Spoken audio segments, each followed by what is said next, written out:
हाय दोस्तों, नमस्कार। आज मैं आप लोगों को सुख और दुख की परिचय कराने वाला हूँ।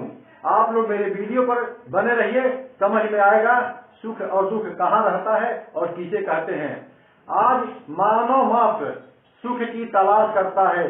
पूरी 84 लाख योनियों की जितने भी प्राणी हैं दोस्तों, सभी लोग सुख की तलाश करते हैं, दुख की तलाश कोई नहीं करता।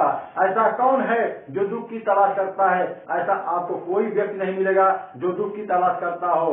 सभी लोग दुख हटाने का उपाय करते हैं और सुख खोजने का उपाय करते हैं। सुख की तलाश सभी लोग करते हैं। सुबह से शाम तक सभी लोग भाग दौड़ करते हैं, सिर्फ सुख की तलाश में सुख मिल जाए। गरीब भी सुख की तलाश करता है तो अमीर भी सुख की ही तलाश में है।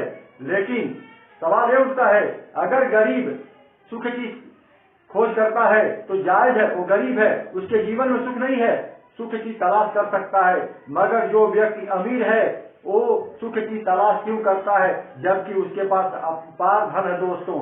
उसको सुख की तलाश नहीं करना चाहिए। ये साबित होता है कि न गरीब के पास सुख है न अमीर के पास सुख है, तो सुख किसके पास है दोस्तों?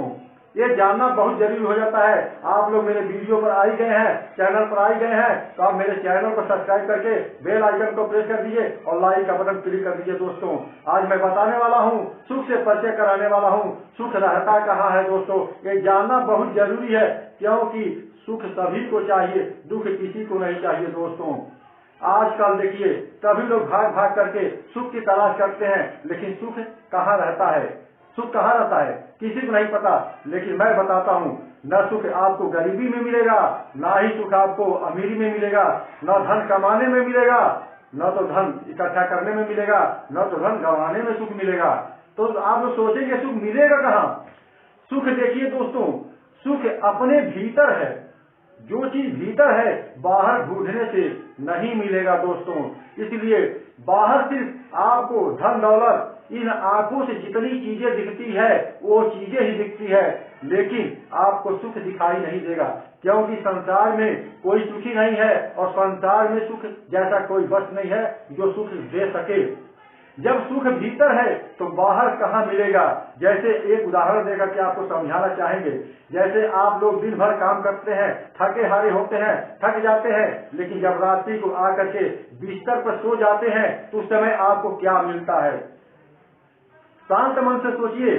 जब दिन भर काम करके आप थक जाते हैं, बेचैन हो जाते हैं, तो बिस्तर पर जाते हैं सोने के लिए, तो आपको क्या मिलता है? उत्तर दोस्तों, आपको सुख और चैन मिलता है। तो क्या सुख चैन बाहर मिला? आपके शरीर के भीतर मिला। जितने सुख शांति हैं भगवान ने इस शरीर के अंदर ही पहले से मौजूद रख कर दिया है कि इंसान बेचारे जब संसार में काम करते कर थक जाएंगे तो अपने शरीर रूपी मकान में आएंगे तो उनको भरपूर निद्रा मिलेगी, सुख चैन मिलेगा। यही सुख है दोस्तों। लेकिन जो सुख नींद में है, क्या धन दौलत बटोरने में मिल जाएगा? कभी नहीं मिलेगा। कहा जाता है अगर नींद लगी हो तो बिस्तर की आवश्यकता भी नहीं पड़ेगी, आप जमीन पर भी गाढ़ निद्रा में सो जाएंगे और सुख आपको मिल जाएगा। इसी तरह से आप बहुत भूखे हैं तो 12 व्यंजन 56 भोग ना मिले, रोटी का सूखा टुकड़ा भी मिल जाएगा, तब भी आपका वो भोजन बहुत मिठास देगा दोस्तों। इसलिए सुख की तलाश करना जरूरी नहीं है, कर्म करते रहिए, नसीब में रहेगा तो सुख मिलेगा। लेकिन जो भीतर में सुख लेने नहीं आया तो बाहर सुख खोजते खोजते थक जाएगा, लेकिन सुख नहीं मिलेगा दोस्तों। एक कहानी आपको बताते हैं दोस्तों। एक औरत थी, उसके पति का नाम था ठन पाल, और कोई भी व्यक्ति उस आदमी से उसके घर मिलने के लिए आता था तो कहता था, अरे ओ ठन पलवा, कहाँ पर है ठन पाल? उसकी पत्नी जब अपने पति की नाम ठन पलवा सुनती थी तो उसके पत्नी के अंदर बहुत दर्द होता था दोस्तों, बहुत पीड़ा होती थी कि हमारे पति का ऐसा नाम है कि लोग बहुत ही बेइज्जती की तरह पुकारते हैं। वो सोचने लगी हमारे पति का नाम कोई बहुत प्यारा होता, बहुत अच्छा होता, कोई मान सम्मान से बुलाता तो मेरे दिल में सुकून मिलता। उसके दिल में बेचैन होने लगा, क्योंकि पति का ऐसा नाम सुन करके उसके दिल में सुख चैन छिन गया था दोस्तों। तो एक दिन अपने पति से कहती है कि पति देव अपना नाम कुछ अच्छा सा रख लेते, ताकि गांव समाज के लोग आपको मान सम्मान से बुलाते तो हमको भी अच्छा लगता। तो पति बताने लगा कि हे धर्मपत्नी, तुम्हें जो प्यारा सा नाम अच्छा लगे वही तुम मेरा नाम रख दो। तो पत्नी कहने लगी, मैं सुबह खाना बना करके मैं गांव से बाहर निकलूंगी और किसी का जो भी नाम प्यारा सा होगा उसी नाम को आपको रख दूंगी। अब दोस्तों, अब घर से उनकी पत्नी निकली है तो घर बाहर, गांव के बाहर एक गोबर बीनने वाली, गोबर ढूंढने वाली एक औरत मिली। उस औरत से पूछती है ये नारी कि बहन जी आपका नाम क्या है? तो गोबर ढूंढने वाली बताई, मेरा नाम लक्ष्मी है। अभी मन में विचारने लगी, नाम तो बहुत प्यारा है, लक्ष्मी है, लेकिन गोबर ढूंढने की काम करती है, लेकिन ये भी अच्छा नहीं है। फिर आगे बढ़ी तो एक बहुत ही प्यारा आदमी था, बहुत ही सुंदर था, वो भीख मांग रहा था। तो उस प्यारे भाई से ये नारी बोली कि भाई साहब आपका नाम क्या है? तो उस आदमी ने बताया, मेरा नाम जगपाल है। तो उस नारी ने भी सोचा कि नाम तो बड़ा प्यारा है, लेकिन ये जगपाल नाम है और भीख मांगने काम कर रहा है, ये भी अपने पति का नाम मैं नहीं रखूंगी।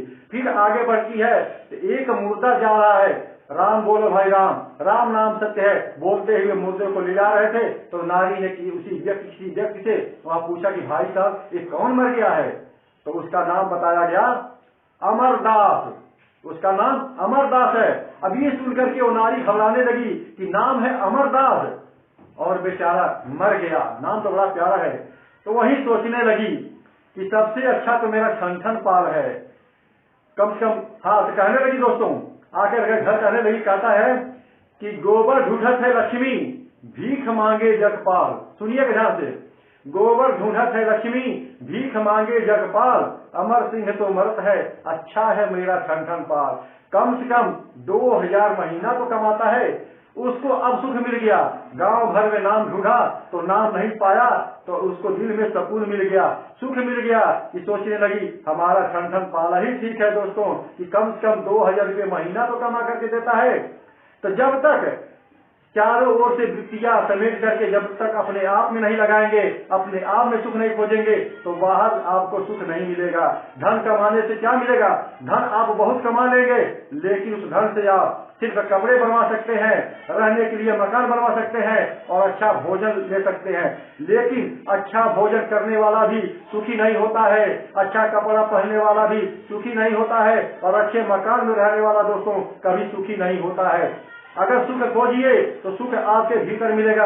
अगर कपड़ा फटा भी है लेकिन आपके दिल में संतोष है तो सुख मिल जाएगा, और खाने के लिए कम है फिर भी आपके दिल में संतोष है तो सुख मिल जाएगा। कहा जाता है, साईं इतना दीजिए जामे कुटुंब समाए, साधु भी भूखा ना रहे, मैं भी भूखा, साधु भूखा न जाए। तो दोस्तों, भगवान से इतना ही प्रार्थना करना चाहिए कि प्रभु हमको इतना ही दीजिए कि जिसने में हमारे कुटुंब का पूरा भरण पोषण हो जाए, और कोई अतिथि आ जाता है तो हमारे अतिथि का भरण पोषण हो जाए। दोस्तों, इसी को कहते हैं सुख। जो धैर्य रखने आ गया, जिसको संतोष करने आ गया, उसी को सुख मिलता है दोस्तों। बाकी दुनिया भर का धन कमा लो, इकट्ठा कर लो, भाग दौड़ मचा लो, लेकिन सुख नहीं मिलेगा दोस्तों। जब सुख मिलेगा तो भीतर मिलेगा। देखिए, भूख लगती है तो भूख का अनुभव कहाँ होता है? शरीर के भीतर भूख का अनुभव होता है, लेकिन भोजन बाहर मिलता है। और नींद लगती है तो आसन बाहर होता है, लेकिन भीतर में निद्रा होती है। लेकिन टूटी खाट हो उस पर आराम से आप सो करके निद्रा ले सकते हैं दोस्तों। आप बहुत सारा धन कमा लो, दिन भर धन कमा लो, पैसे की बौछार मचा लो, पैसे दिन भर लूट लो, लेकिन आपको सोने न दिया जाए तो दोस्तों आप पागल बन जाएंगे, आप बेचैन हो जाएंगे कि हमको सोने नहीं दिया जा रहा है। तो आप क्या करेंगे? अगर 4 दिन आपको पैसे कमाने के लिए छूट कर दिया जाए, पैसे बटोरने के लिए छूट दे दिया जाए, आपको 4 दिन सोने न दिया जाए, तो क्या उस पैसे से सुख ले लेंगे? कभी नहीं। आप उस पैसे को कमाना छोड़ करके कहेंगे भाई साहब पहले हमको 2 घंटा निद्रा ले लेने दीजिए, क्योंकि निद्रा ऐसी सुख है जो सुख लेने के बाद फिर सुबह काम करने लायक हो जाते हैं दोस्तों। तो इसीलिए सुख भीतर है और दुख भी भीतर है। सुख और दुख दोनों भाई भाई भाई है। अगर जिनका जीवन सुखमय है तो सुख जाएगा तो दुख दे करके जाएगा, और जिनका जीवन दुखमय है तो घबराने की जरूरत नहीं दोस्तों। दुख जाएगा तो सुख देकर के ही जाएगा, क्योंकि आज सुबह हुआ है तो सुबह जब शाम होगा तो रात्रि को दे करके जाता है, और रात्रि जब अलविदा होता है तो सुबह को दे करके जाता है, क्योंकि एक के पीछे एक लगा रहता है। इसलिए कभी सुख जीवन में आएगा तो कभी दुख में दुख आएगा, दुख आएगा तो सुख भगा करके जाएगा, और सुख आएगा तो दुख भगा करके ही सुख आएगा दोस्तों। दोनों इकट्ठे नहीं रह सकते, न सुबह शाम इकट्ठे रह सकते हैं, न सुख और दुख दोस्तों इकट्ठे रह सकते हैं। इसीलिए आप इस बाणी को ध्यान रखिएगा, सुखी हो तो सुखी रहे, दुखी हो तो दुखी रहे, परमात्मा पर विश्वास रखें। सुख भीतर खोजने की जरूरत है, अपने आप भीतर खोजिए। जिस हाल में परमात्मा आपको रखे हैं उस हाल में खुश रहिए, उसी हाल में रहेंगे तो आपका जीवन सुखमय हो सकता है दोस्तों। इसी बात पे मैं आपको बारी को विराम देता हूँ। धन्यवाद दोस्तों। अगर मेरा वीडियो यहाँ तक आप लोग देख लिया है तो आप लोग को दिल से शुक्रिया अदा करता हूँ दोस्तों, धन्यवाद। मेरे चैनल को सब्सक्राइब कर दीजिएगा, बेल आइकन प्रेस करके लाइक के बटन दबा करके वीडियो को शेयर कर दीजिएगा। धन्यवाद। जय हिंद।